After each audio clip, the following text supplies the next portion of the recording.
Media మిత్రులందరికీ కూడా పేరు పేరున వందనం. నిన్న సుప్రీంకోర్టు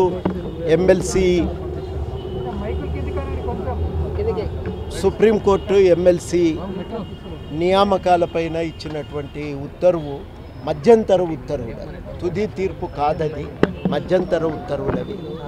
ఈ మధ్యంతర ఉత్తర్వుల పైన మళ్ళీ తుది తీర్పు అనేది సెప్టెంబర్లో విచారణ జరిగిన తర్వాత ఇస్తామనేది కోర్టు అభిప్రాయము. విషయము మీకు తెలియంది కాదు, విషయము కోర్టు ముందు ఉన్నప్పుడు మాట్లాడటం సమంజసం కాదు. దానికి తోడైందంటే మధ్యంతర ఉత్తర్వుల కాపీ కూడా ఇంకా బయటికి రాలేదు. నిన్న రాత్రి వరకు ఈరోజు ఉదయం వరకు కూడా మధ్యంతర ఉత్తర్వులకు సంబంధించినటువంటి కాపీ బయటికి రాలేదు. ఆ ఉత్తర్వుల కాపీ బయటకు వస్తే నెక్స్ట్ ఏం చేయాలనే ఆలోచన కూడా రావడానికి ఒక అవకాశం ఉంటుంది. అప్పటి వరకు దీనిపైన మేము మాట్లాడటం కూడా సమంజసం కాదు. విషయం కోర్టు పరిధిలో ఉంది, కోర్టు వారు దీన్ని పరిశీలన చేస్తున్నారు. అప్పటిదాకా దీనిపైన మాట్లాడటం కూడా సమంజసం కాదు. ఏదైనా ఇది గవర్నమెంట్ వారు నిర్ణయం తీసుకొని ఎమ్మెల్సీగా నియమించారు కాబట్టి దీనిపైన ఒక వ్యాఖ్య చేయవలసిన అధికారం వాళ్ళకే ఉంటుంది. కాబట్టి సమయాన్ని బట్టి సందర్భాన్ని బట్టి వాళ్ళు స్పందిస్తారు, తప్పకుండా స్పందిస్తారు. ఇవాళ మేము చెప్పదలుచుకుంది ఏంటంటే ఒకటే, సామాజిక జీవితంలో మా ప్రయాణం అనేది వీటికి ముందే మొదలైంది, ఇది వీటితో మొదలైంది కాదది, వీటితో ఆగిపోయేది కూడా కాదది. 78 నాకు గుర్తున్నంత మేరకు ఇంకంతకంటే ముందు మేము ఈ ప్రయత్నాలన్నీ చేస్తూనే ఉన్నాం. రకరకాలుగా సమాజం బాగుపడాలి, ప్రజలు సుఖంగా ఉండాలి, అందరం గౌరవంగా జీవించాలి, ఒక ప్రజాస్వామిక దేశంగా భారతదేశం ప్రపంచంలో గుర్తింపు పొందాలి అని ఒక ఆలోచనతో మేము ప్రయత్నాలు చేస్తూనే ఉన్నాం. పౌర హక్కుల సంఘంలో ఆహార భద్రత కోసము, తెలంగాణ రాష్ట్ర సాధన కోసము, ఆత్మహత్యలకు, రైతుల ఆత్మహత్యలకు వ్యతిరేకంగా, ఇవన్నీ కూడా ఎవరో చెప్తే చేసినవి కాదు, ఏదో ఆశతో చేసినవి కూడా కావు. అవన్నీ చేస్తూనే ఉన్నాం. భవిష్యత్తులో కూడా మా కార్యక్రమాలు కొనసాగుతూనే ఉంటాయి. అవన్నీ ఆగేవి కూడా కావు.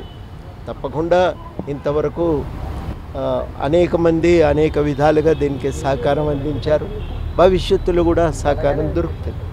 ఇంకా ఎవరికైనా చాలా సంతోషం కలిగి ఉంటే కనీసం వాళ్ళకి నా మూలంగా ఆ సంతోషమైన దొరికింది కదా, గొప్ప విషయం అది.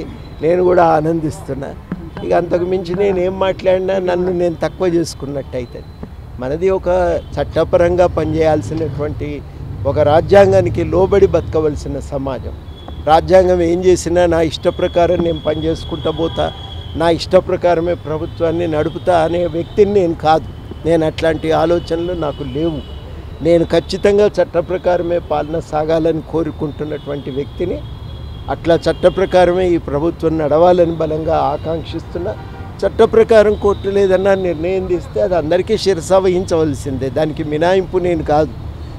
తర్వాత ఏం జరుగుతుంది అనేది పరిణామాలు ప్రభుత్వం నిర్ణయం చేస్తుంది.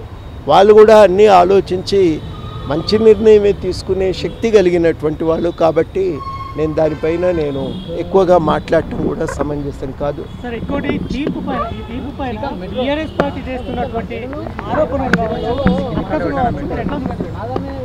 ఏం మాట్లాడుతున్నారు?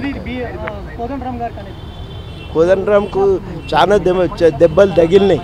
ఎందుకంటే ప్రజాస్వామ్యం సమాజం కోసం ప్రయత్నం చేసినప్పుడు, ప్రయాణం మొదలుపెట్టినప్పుడు చాలా ఉంటాయి, ఎదురు దెబ్బలు ఉంటాయి, కష్టాలు ఉంటాయి, నష్టాలు ఉంటాయి.